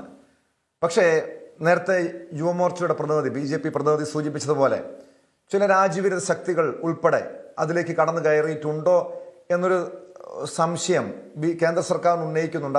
അതുകൊണ്ട് തന്നെയാണ് തുടക്കത്തിൽ ആ സമരം സമാധാനത്തോടു കൂടി പോയ സമരം പിന്നീട് അത് പ്രക്ഷോഭത്തിലേക്ക് നീങ്ങുന്നു. അത് പിന്നീട് പോലീസിന് അടിച്ചമർത്തേണ്ട സാഹചര്യം ഉണ്ടാകുന്നു. വിവിധ രാഷ്ട്രീയ കക്ഷികൾ, അതായത് സ്റ്റുഡൻറ് കളക്റ്റീവ് കോർഡിനേറ്ററിന്റെ പ്രതിനിധിയാണെങ്കിൽ പോലും നീള AIDSOയുടെ വിദ്യാർത്ഥി സംഘടനയുടെ, വിദ്യാർത്ഥി പ്രസ്ഥാനത്തിന്റെ ഒരു പ്രതിനിധി കൂടിയാണ്, ഒരു നേതാവ് കൂടിയാണ്. അങ്ങനെ വിവിധ ICF പോലുള്ള അല്ലെങ്കിൽ SFI, ASF ഉൾപ്പെടെയുള്ള വിദ്യാർത്ഥി പ്രസ്ഥാനങ്ങൾ, NSUI, അങ്ങനെ വിവിധ വിദ്യാർത്ഥി പ്രസ്ഥാനങ്ങൾ, യുവജന സംഘടനകൾ, രാഷ്ട്രീയ പ്രസ്ഥാനങ്ങളടക്കം ഈ സമരത്തിന് പിന്തുണയുമായി എത്തിയിട്ടുണ്ട്. നിങ്ങളത് ഡൽഹിയിൽ മാത്രമല്ല, രാജ്യതലസ്ഥാനത്ത് മാത്രമല്ല, ഇങ്ങ് കേരളത്തിൽ കൊച്ചിയിലടക്കം നിങ്ങൾ സമരം ചെയ്തു. ഈ സമരം ഒരുപക്ഷെ കത്തിപ്പെടാനുള്ള സാഹചര്യം ഉണ്ടായിരുന്നു. മാത്രമല്ല രാജ്യത്തെമ്പാടും ജൻസികൾ തെരുവിലിറങ്ങിയാൽ അതിനെ നിയന്ത്രിക്കുക എന്ന് പറഞ്ഞാൽ അത്ര എളുപ്പമുള്ള കാര്യമായിരുന്നില്ല. പക്ഷേ BJP സൂചിപ്പിക്കുന്നത് പോലെ അത്തരമൊരു നുഴഞ്ഞുകയറ്റം, രാജ്യവിരുദ്ധ ശക്തികളുടെ നുഴഞ്ഞുകയറ്റം ഈ സമരത്തിലേക്ക് ഉണ്ടായിട്ടുണ്ടോ? ഈ സമരത്തെ നശിപ്പിക്കാൻ വേണ്ടി, സമരം ഇല്ലാതാക്കാൻ വേണ്ടി ഉണ്ടായിട്ടുണ്ടോ? അതുകൊണ്ട് തന്നെയാണല്ലോ നമുക്കറിയാം ചില സമൂഹ മാധ്യമങ്ങളിൽ രാജ്യതലസ്ഥാനത്തെത്തിയ ചില മലയാളികളായിട്ടുള്ള യുവാക്കളുടെ പ്രതികരണങ്ങൾ, വളരെ വിവാദപരമായിട്ടുള്ള പ്രതികരണങ്ങൾ പോലും പുറത്തു വന്നിരുന്നു. അങ്ങനെ സംശയിക്കേണ്ടതുണ്ടോ?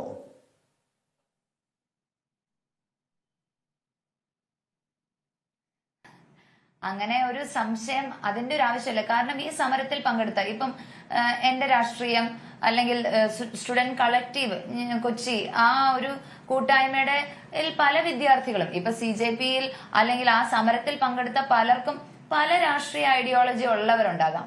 പക്ഷെ അവർ മുന്നോട്ട് വെച്ച ഡിമാൻഡുകൾ എന്താണ്, അവർ എന്തുകൊണ്ട് സമരത്തിനിറങ്ങി എന്നുള്ളതാണ്. അതിനകത്ത് പല അഭിപ്രായങ്ങളുള്ളവരുണ്ടാകാം, പല രാഷ്ട്രീയ കക്ഷികളിലുള്ള അല്ലെങ്കിൽ പല രാഷ്ട്രീയ സംഘടനകളിൽ പ്രവർത്തിക്കുന്നവരാണ്, പല ഐഡിയോളജികളിൽ ഉയർത്തിപ്പിടിച്ചുകൊണ്ട് നിൽക്കുന്നവരുണ്ടാവും. പക്ഷെ ഇവിടെ നമ്മൾ ചർച്ച ചെയ്യേണ്ടത് അവരെന്തിനു തെരുവിലിറങ്ങി, എന്തായിരുന്നു അവരുടെ ഡിമാൻഡുകൾ എന്നുള്ളതാണ്. അല്ലാതെ ഒരു സമരം കാണുമ്പോൾ തന്നെ അതിനെ ഇല്ലാതാക്കാൻ വേണ്ടിയാണ് ഇത്തരത്തിൽ ആന്റി നാഷണൽസ് അതിനകത്തുണ്ട്, അല്ലെങ്കിൽ അത്തരത്തിൽ അക്രമാസക്തരാകുന്നു എന്നെല്ലാം പറയുന്നത് ആ സമരത്തെ പിന്നോട്ടടിക്കാനും ഒരു തെറ്റിദ്ധാരണ അല്ലെങ്കിൽ ഒരു ഭീതി ജനങ്ങളുടെ ഇടയിൽ ഉണ്ടാക്കിയെടുക്കാനും. കാരണം ചോദ്യം ചെയ്യുന്ന പുതുതലമുറയെ ഇന്നത്തെ ഭരണവർഗം ഭയക്കുന്നു എന്നാണ് സാർ എനിക്ക് പറയാനുള്ളത്. കാരണം പുതിയ ദേശീയ വിദ്യാഭ്യാസ നയം പോലുള്ള നയങ്ങൾ നടപ്പിലാക്കുന്നു. എന്നുവെച്ചാൽ അടിസ്ഥാന വിദ്യാഭ്യാസം നൽകുന്നില്ല. ചരിത്രത്തെക്കുറിച്ചോ ശാസ്ത്രത്തെക്കുറിച്ചോ ഗണിതത്തെക്കുറിച്ചോ ഭാഷയെക്കുറിച്ചോ ഒന്നും തന്നെ വിദ്യാർത്ഥികളിലേക്ക് എത്തുന്നില്ല. നമ്മുടെ ഹിസ്റ്ററി സിലബസുകൾ മാറ്റി തീർക്കുന്നു. ഭഗത് സിംഗിനെയോ ഗാന്ധിജിയെയോ നെഹ്റുവിനെയോ ഒന്നും നമ്മൾ പഠിക്കുന്നില്ല. മറിച്ച് സവർക്കറെ പോലുള്ള ആൾക്കാരെയാണ് ഇന്ന് വിദ്യാഭ്യാസ മേഖലയിലേക്ക് കടത്തിവിടുന്നത്. അല്ലെങ്കിൽ ശരിയായ ചരിത്രം പഠിപ്പിക്കുന്നില്ല. അല്ലെങ്കിൽ ഒരു ചരിത്രത്തിലെ ഒരു പ്രതിമയുടെ മേലെ അവർ നഗ്നയായിട്ടുള്ള ഒരു പ്രതിമയാണ് എന്ന് പറഞ്ഞുകൊണ്ട് അതിനെ മറച്ചു വെക്കുന്നു. അപ്പോ അത്തരത്തിൽ ഹിസ്റ്ററിയെ തന്നെ അല്ലെങ്കിൽ ശാസ്ത്രത്തെ തന്നെ, ഡാർവിന്റെ പരിണാമ സിദ്ധാന്തം വരെ നമ്മുടെ ടെക്സ്റ്റ് ബുക്കുകളിൽ നിന്ന് എടുത്തു മാറ്റിയിരിക്കുകയാണ്. ആ ഒരു സാഹചര്യത്തിൽ അറിവ് ഇന്നത്തെ യുവതലമുറയുടെ ഉള്ളിലേക്ക് കടന്നു ചെന്നാൽ അവര് ചോദ്യം ചോദിക്കും, അവര് ചിന്തിക്കും, അവര് പ്രതികരിക്കും, അവരുടെ അവകാശങ്ങളെ കുറിച്ച് അവർ അവബോധരാകും എന്നുള്ളത് കൊണ്ടാണ് ഇത്തരത്തിൽ ഉള്ള പോളിസികൾ നമ്മളുടെ നാട്ടിൽ നടപ്പിലാക്കുന്നത്. അതിനെ ചോദ്യം ചെയ്യുന്ന, അതിനെ വിദ്യാർത്ഥികളെ ബോധവൽക്കരിച്ച് സമരത്തിലേക്ക് കൊണ്ടുവരുന്ന ഒരു പറ്റം ആൾക്കാരെ അല്ലെങ്കിൽ ആ സമരത്തെ അട്ടിമറിക്കാൻ വേണ്ടിയാണ് ഇത്തരത്തിൽ ആന്റി നാഷണൽസ് ഉണ്ട് എന്നെല്ലാം പറയുന്നത്. അല്ലെങ്കിൽ എന്തുകൊണ്ട് ഇത്തരം ചോദ്യം ചോദിച്ച് അല്ലെങ്കിൽ ഇത്രയും വിദ്യാർത്ഥികളുടെ ആത്മഹത്യ ഉണ്ടായപ്പോൾ എന്തുകൊണ്ട് ഇവർ അതിനെക്കുറിച്ച് പ്രതികരിച്ചില്ല? കാരണം ഈ ഒരു സമരം നടന്ന സമയത്താണ് നമ്മുടെ പ്രധാനമന്ത്രി നരേന്ദ്രമോദി പോലും ആ NTA-യിൽ വർക്ക് ചെയ്യുന്ന പലരെയും പിരിച്ചുവിടുന്ന ഒരു നിലപാടെടുത്തത്. എന്തിനാണ് ആ ഒരു സാഹചര്യത്തിലേക്ക് തള്ളിവിട്ടത്? വിദ്യാർത്ഥികൾ വർഷങ്ങളോളം, മാസങ്ങളോളം ഉറക്കമളച്ച് പഠിച്ച ഒരു എക്സാം മാതാപിതാക്കൾ ലോൺ എടുത്താണ് വിദ്യാർത്ഥികളെ പഠിപ്പിക്കുന്നത്. അപ്പൊ ഈ ഒരു സാഹചര്യത്തിലേക്ക്, തെരുവിലിറങ്ങേണ്ട സാഹചര്യത്തിലേക്ക് വിദ്യാർത്ഥികളെ തള്ളിവിടുന്നത് ഇന്നത്തെ ഭരണാധികാരികളാണ്. അപ്പോ അങ്ങനെ തെരുവിലേക്ക് ഇറങ്ങുമ്പോൾ ഞങ്ങൾ നിർബന്ധിതരായിരിക്കാണ് തെരുവിലേക്ക് ഇറങ്ങാൻ. നല്ലൊരു സംവിധാനം ഇവിടെ ഉണ്ടെങ്കിൽ ഞങ്ങൾ ചോദ്യം ചോദിക്കുന്നതിന് മറുപടി ഇവർ ഇവിടുത്തെ മുഖ്യധാര രാഷ്ട്രീയ പാർട്ടികളോട് ജൻസികൾക്ക് വിശ്വാസം നഷ്ടപ്പെട്ട് കഴിഞ്ഞോ? അതുകൊണ്ടാണോ നിങ്ങൾ, അതായത് ഇവിടുത്തെ വിദ്യാർത്ഥികള്, ജൻസികള് തെരുവിലിറങ്ങുന്ന ഒരു സാഹചര്യം ഉണ്ടായിരിക്കുന്നത്?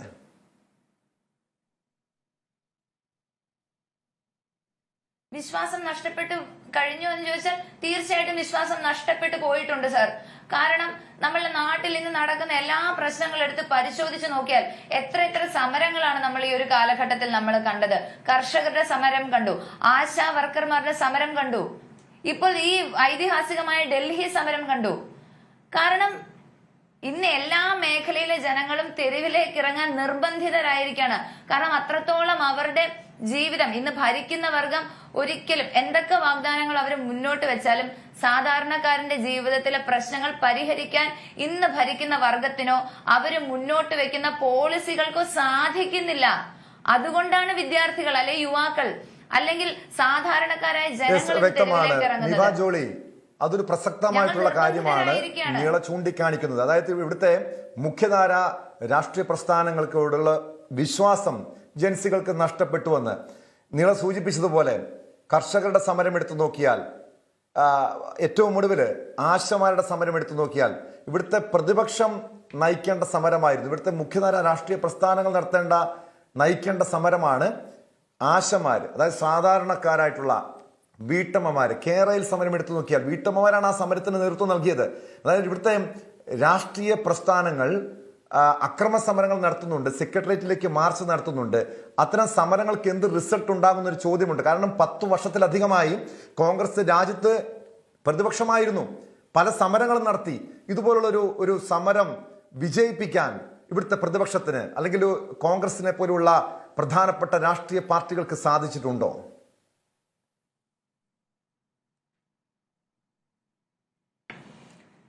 ആദ്യമേ തന്നെ നീള പറഞ്ഞതിലേക്ക് പോകുന്നതിന് മുമ്പ് ഇവിടെ ABVP-യുടെ പ്രതിനിധി ഞങ്ങളുടെ മിടുക്കനായ മന്ത്രി രാജിവെക്കേണ്ടി വന്നു എന്നുള്ള തരത്തിൽ അദ്ദേഹത്തെ മിടുക്കനായി ചിത്രീകരിച്ചപ്പോ ഇവിടെ സമരം ചെയ്ത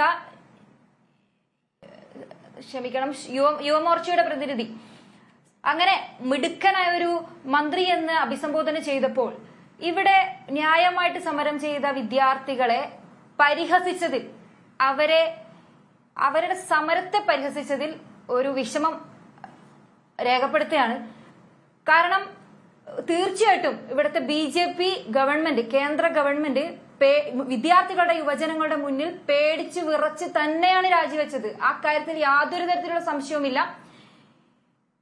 കൃത്യമായിട്ടുള്ള നിലപാടുമായിട്ട് ഇപ്പോ നമ്മളൊക്കെ പൊളിറ്റിക്കൽ പാർട്ടികളിൽ പെടുന്നവർ ഇത്രയും വലിയ സമരങ്ങൾ ഒക്കെ വളരെ പ്ലാൻഡ് ആയിട്ട് ചെയ്യുമ്പോൾ ഞങ്ങൾ പൊളിറ്റിക്കലായിട്ട് ചിന്തിക്കണമെന്ന് പറഞ്ഞുകൊണ്ട് വിദ്യാർത്ഥികൾ, നിഷ്പക്ഷരായിട്ട് ചിന്തിക്കുന്ന വിദ്യാർത്ഥികൾ സമരരംഗത്തേക്ക് ഇറങ്ങുമ്പോൾ അവർ ചെയ്ത സമരത്തെ കാണാതെ, അവർ ഉന്നയിക്കുന്ന ന്യായമായിട്ടുള്ള ആവശ്യങ്ങളെ കാണാതെ അതിനകത്തെ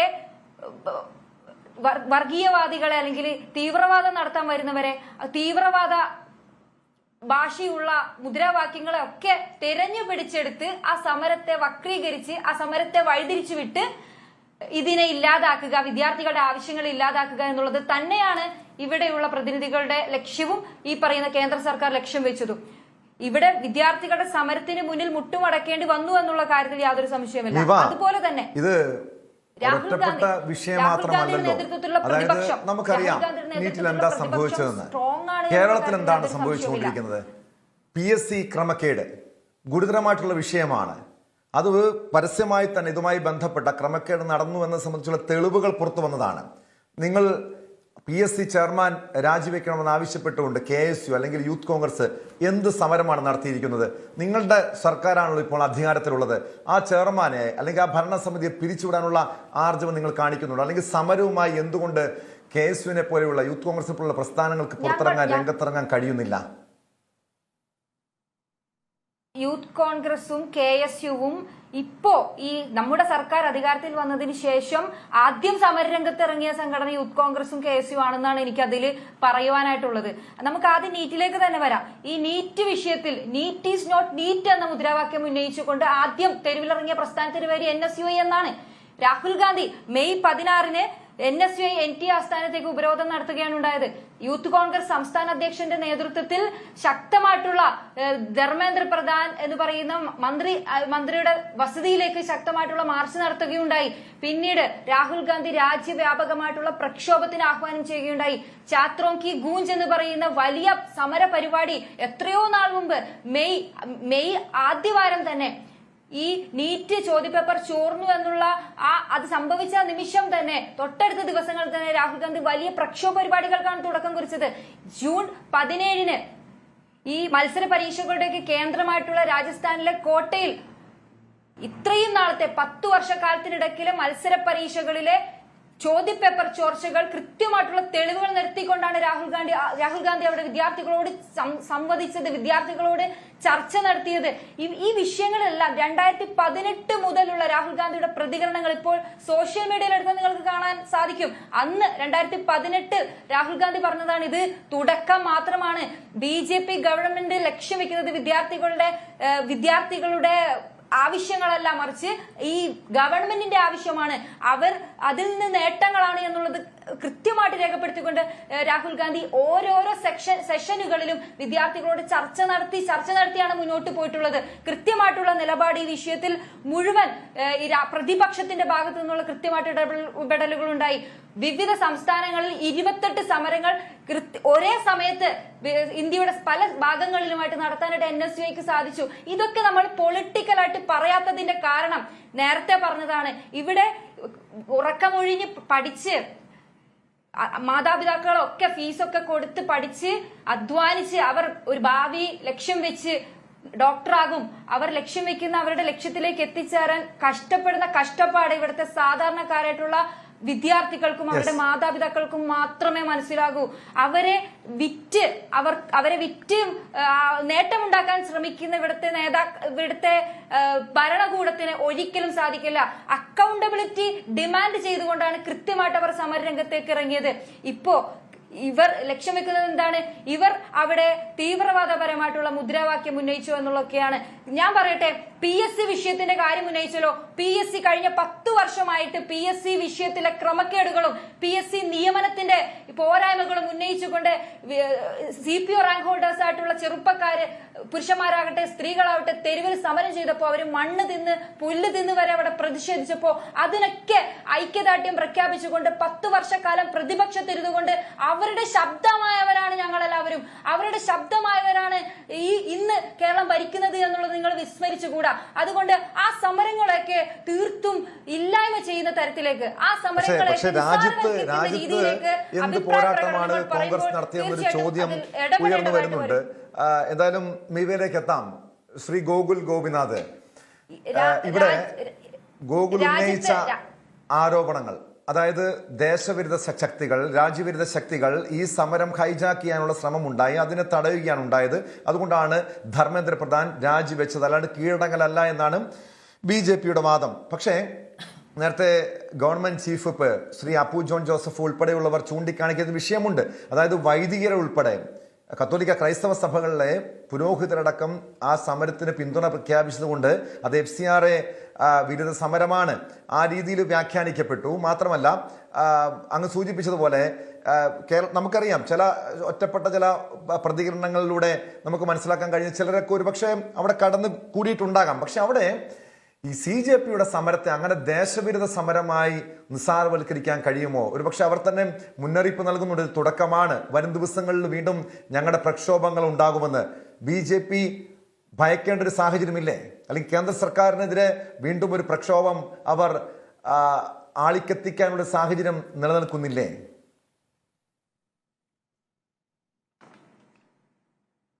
ഇവിടെ ഞാൻ ആദ്യഘട്ടത്തിൽ പറഞ്ഞ കാര്യങ്ങൾ മാത്രമാണ് ആമുഖമായി സൂചിപ്പിക്കാനുള്ളത്. നിങ്ങൾ 4-5 പേര് ഒരേ അഭിപ്രായമുള്ളവരും ഞാൻ നിങ്ങളെ അഭിപ്രായത്തെ യഥാർത്ഥ അഭിപ്രായം പറയാൻ യഥാർത്ഥ അഭിപ്രായം പറയാൻ BJP നിയോഗിച്ച ആളുമാണ്. അതുകൊണ്ട് എന്റെ അഭിപ്രായം പറയാൻ സമയം നിങ്ങൾ സാവകാശം തരാൻ താല്പര്യമുണ്ടെങ്കിൽ തരുന്നത് വരെ ഞാൻ സംസാരിക്കാം.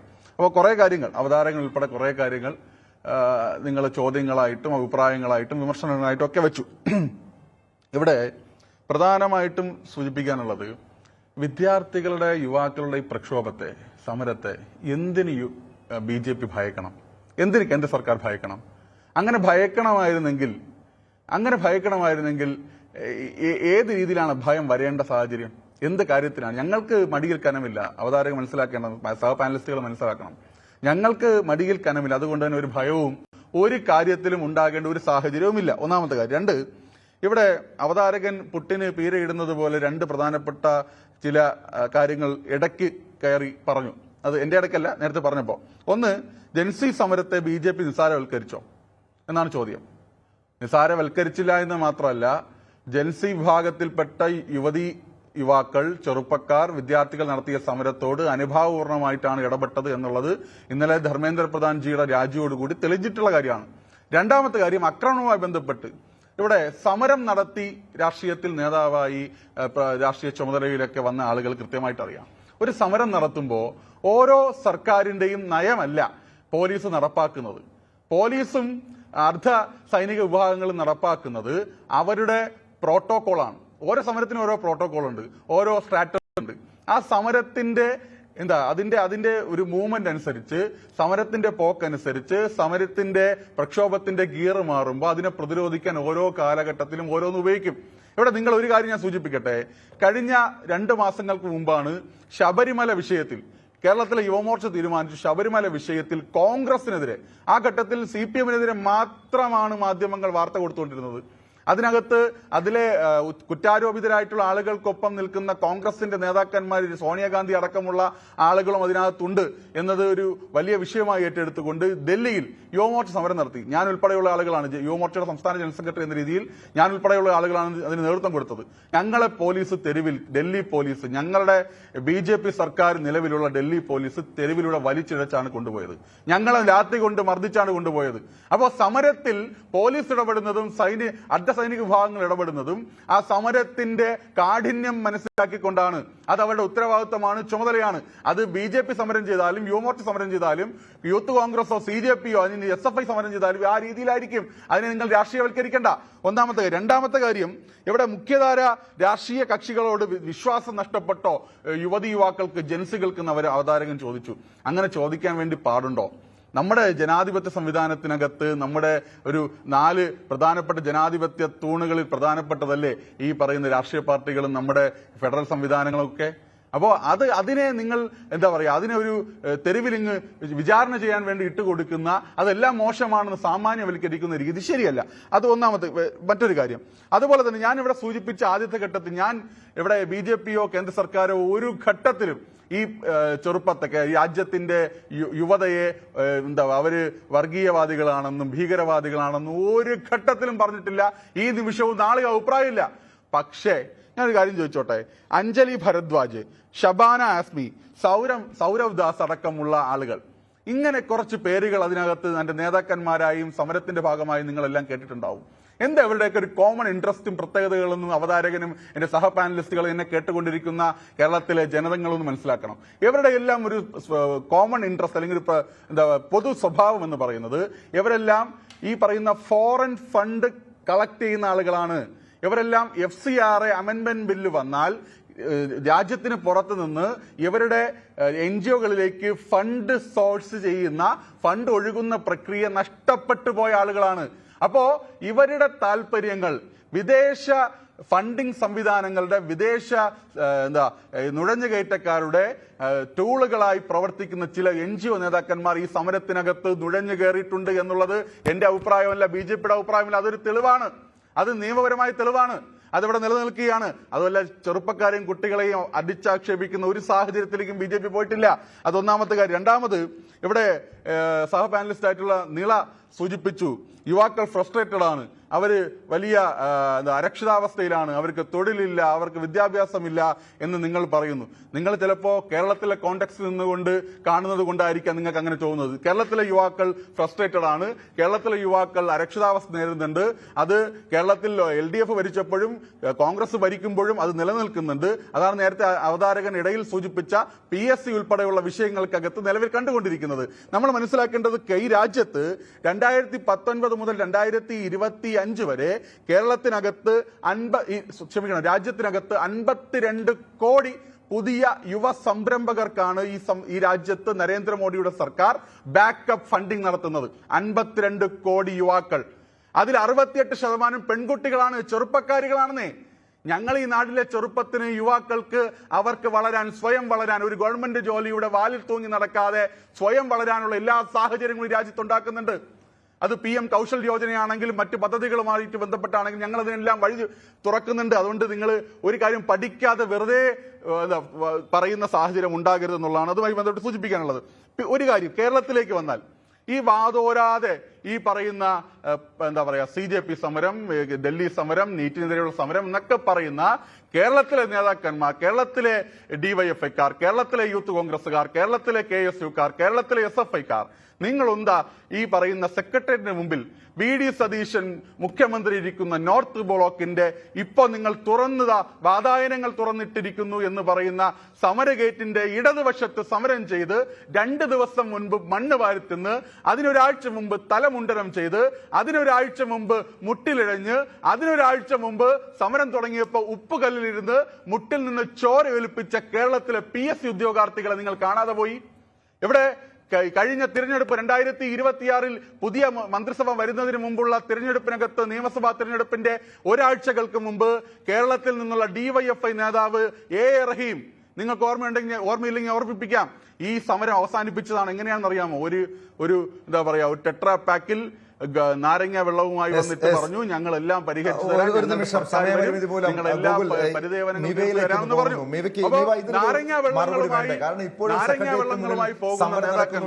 എന്ത് ചർച്ചയാണ് നടത്തുന്നത്? നമുക്കറിയാം, ഈ CJP സമരത്തില് കേന്ദ്രമന്ത്രിമാർ നേരിട്ടെത്തിയാണ് സമരസമിതി നേതാക്കളുമായി ചർച്ച നടത്തിയത്. അങ്ങനെ ഒരു ചർച്ച നടത്താൻ കേരളത്തിലെ എത്ര മന്ത്രിമാർ തയ്യാറാകുന്നുണ്ട്, അല്ലെങ്കിൽ അവരെ കേൾക്കാൻ തയ്യാറാകുന്നുണ്ട്? സമയത്തിന്റെ ഒരു പരിമിതി മൂലം താങ്കൾ സ്വാഭാവികമായും മറുപടി കാണണമല്ലോ.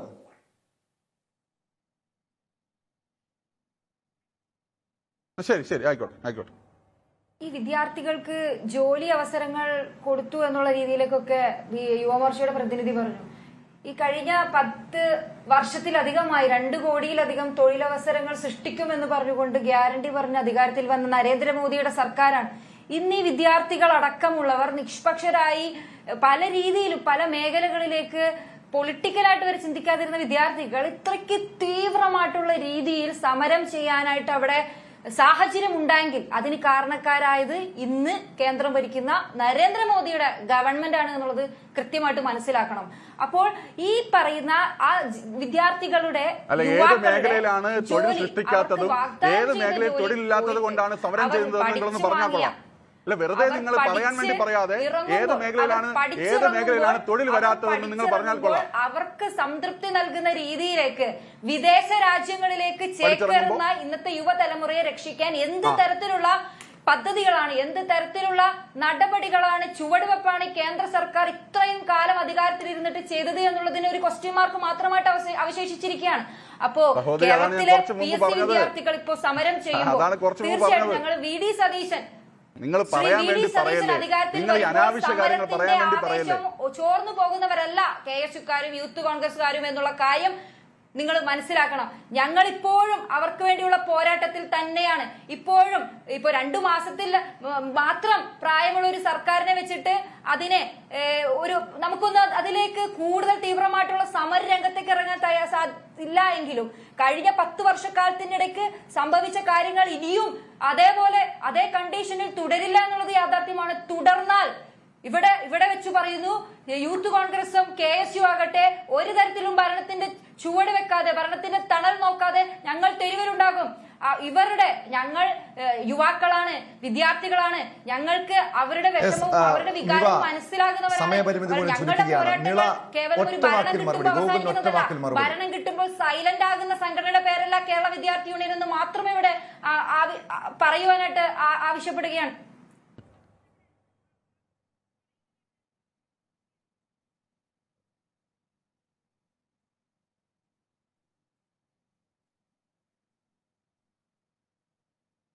നിള,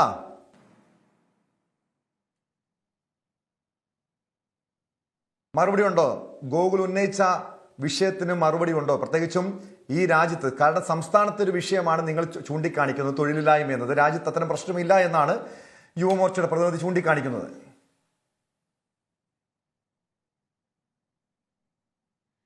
ഒരിക്കലും അങ്ങനെ അഭിപ്രായപ്പെടാൻ പറ്റില്ല സർ. ഇവിടെ മിവ പറഞ്ഞതുപോലെ തൊഴിൽ വാഗ്ദാനങ്ങൾ മുന്നോട്ട് വെച്ചുകൊണ്ട് ആണ് ഈ ഒരു BJP സർക്കാർ വരെ ഭരണത്തിൽ വന്നത്. നമുക്കറിയാം ഈ ഒരു കാലഘട്ടത്തിനിടയിൽ എത്ര വിദ്യാർത്ഥികളാണ് ഇന്ത്യയിൽ നിന്ന് തന്നെ പുറം രാജ്യത്തേക്ക് പോയേക്കുന്നത്. അവരവിടെ പോയി ലോൺ എടുത്താണ് അവർ പുറം രാജ്യങ്ങളിലേക്ക് പോകുന്നത്. അവിടെ പോയി ഹോസ്പിറ്റലിൽ വളരെ പ്രായമായവരെ നോക്കുകയും അതിനോടൊപ്പം പഠിക്കുകയും ചെയ്യുന്ന വിദ്യാർത്ഥികളാണ്. കാരണം അവർ പുറത്തേക്ക് പോകാൻ നിർബന്ധിതരായിരിക്കുകയാണ്. ഇവിടെ തൊഴിലവസരങ്ങൾ ഇല്ല എന്നുള്ളത് വളരെ വ്യക്തമായിട്ടുള്ളൊരു സാഹചര്യമാണ്. കാരണം നമ്മൾ ഈ നാട്ടിൽ നടക്കുന്ന സമരങ്ങൾ മാത്രം എടുത്ത് പരിശോധിച്ച് നോക്കിയാൽ മതി. ഇന്ത്യയിൽ എത്ര സമരങ്ങളാണ് നടന്നുകൊണ്ടിരിക്കുന്നത്. ബീഹാറിൽ നമ്മൾ കണ്ടതല്ലേ, ബീഹാറിൽ ഇന്ന് ജനങ്ങൾ തെരുവിൽ ഇറങ്ങുമ്പോൾ അവരെ തല്ലി ചതയ്ക്കുന്ന ഒരു സാഹചര്യമാണ് നമ്മൾ കാണുന്നത്. ഈ സമരങ്ങൾ തന്നെ സൂചിപ്പിക്കുന്നത് അതാണ്. കാരണം സാധാരണക്കാരന് ഒരു രീതിയിലും, ഞാനിത് വീണ്ടും അടിവരയിട്ട് പറയുകയാണ്, ഇന്ന് ഭരണത്തിൽ വരുന്ന ഒരു സർക്കാരും, അത് BJP സർക്കാർ ആയിക്കോട്ടെ, കോൺഗ്രസ് സർക്കാർ ആയിക്കോട്ടെ, ഇറങ്ങിപ്പോയ LDF സർക്കാർ ആയിക്കോട്ടെ, കേരളത്തിലെ ഇവരാരും സാധാരണക്കാരായ ജനങ്ങളുടെ യഥാർത്ഥ വിഷയങ്ങളെ അഡ്രസ് ചെയ്യുന്ന ഒരു പോളിസി പോലും നടപ്പിലാക്കിയിട്ടില്ല. തൊഴിലവസരങ്ങൾ ഉണ്ടാകും എന്ന് പറയുന്നു. എവിടെയാണ് തൊഴിലവസരങ്ങൾ ഉണ്ടായിരിക്കുന്നത്? വിദ്യാഭ്യാസ മേഖലയെ സ്വകാര്യവൽക്കരിക്കുന്നു, ആരോഗ്യ മേഖലയെ സ്വകാര്യവൽക്കരിക്കുന്നു, BPCL പോലുള്ള പൊതുമേഖലകളെ സ്വകാര്യവൽക്കരിക്കുന്നു. എല്ലാ മേഖലയും സ്വകാര്യവൽക്കരിച്ച് സാധാരണക്കാരന് ജീവിക്കാൻ വയ്യാത്തൊരവസ്ഥയിലേക്ക് മാറ്റിയിരിക്കുകയാണ്. പോകുന്നത് കേരളത്തിൽ നിന്നും പഞ്ചാബിൽ നിന്നുള്ള യുവാക്കളാണ്. അതിന്റെ സാഹചര്യങ്ങൾ മറ്റു പല സാഹചര്യങ്ങളുണ്ട്. അതായത് തൊഴിലില്ലായ്മ മാത്രമല്ല, അവിടുത്തെ പല സാമൂഹ്യ സാഹചര്യം അടക്കമാണ് യുവാക്കൾ നാടുവിടാനുള്ള പ്രധാനപ്പെട്ട കാരണമായി വിലയിരുത്തപ്പെടുന്നത്. എന്തായാലും ഒട്ടേറെ ജനകീയ മുന്നേറ്റങ്ങൾക്ക് രാജ്യം സാക്ഷ്യം വഹിച്ചിട്ടുണ്ട്. ഇതൊരു ഒറ്റപ്പെട്ട സമരവുമായി മാത്രം ഇതിനെ കാണാൻ കഴിയില്ല. തുടർന്നും സമരം ഉണ്ടാകുമെന്ന് ജൻസികൾ മുന്നറിയിപ്പ് നൽകിയിട്ടുണ്ട്, CJP മുന്നറിയിപ്പ് നൽകിയിട്ടുണ്ട്. ഇന്നത്തെ PD പോൾ ഇതായിരുന്നു: രാജ്യത്തെ ജൻസി വിപ്ലവത്തിന് തുടക്കമാണോ ഈ പോരാട്ടമെന്നായിരുന്നു. 69% പേർ ഇത് ജൻസി വിപ്ലവമാണ് എന്ന് അഭിപ്രായപ്പെട്ടപ്പോൾ 28% പേർ ജൻസി വിപ്ലവമല്ല എന്നാണ് ഇപ്പോൾ രേഖപ്പെടുത്തിയത്. എന്തായാലും ചർച്ചയിൽ പങ്കെടുത്ത ശ്രീ അപ്പു ജോൺ ജോസഫ്, ഗോകുൽ, മിവ, നിള എന്നിവർക്ക് പ്രത്യേകം നന്ദി. ചർച്ച പൂർണ്ണമാവുകയാണ്. ഒട്ടേറെ ജനകീയ മുന്നേറ്റങ്ങൾക്ക് ഇന്ത്യ സാക്ഷ്യം വഹിച്ചിട്ടുണ്ട്. JP പ്രസ്ഥാനം മുതൽ ഏറ്റവും ഒടുവിൽ പിന്നീട് അണ്ണാ ഹസാരെ നേതൃത്വം നൽകിയ സമരം, കർഷക സമരം, CAA പ്രക്ഷോഭം അടക്കം നിരവധി സമരങ്ങൾ. പക്ഷേ ഇവിടെ ജൻസികൾ മുന്നോട്ട് വെച്ച ഈ സമരം അത് രാജ്യത്തെമ്പാടും ആളിക്കത്തുന്ന സാഹചര്യമുണ്ടായി. ഇന്ത്യയിലെ ഒരു പ്രധാനപ്പെട്ട മന്ത്രിക്ക്, ധർമ്മേന്ദ്ര പ്രധാന്, രാജിവെക്കേണ്ട സാഹചര്യമുണ്ടായി. തുടർന്നും സമരമുണ്ടാകും, പ്രക്ഷോഭമുണ്ടാകുമെന്ന് കൃത്യമായ മുന്നറിയിപ്പ് നൽകിയിട്ടുണ്ട്. ഇവിടുത്തെ രാഷ്ട്രീയ പാർട്ടികൾക്ക്, ഭരണകൂടത്തിനുള്ള കൃത്യമായ താക്കീത് കൂടിയാണ് CJPയുടെ പ്രക്ഷോഭം. പ്രൈം ഡിബേറ്റ് പൂർണ്ണമാകുന്നു. നമസ്കാരം.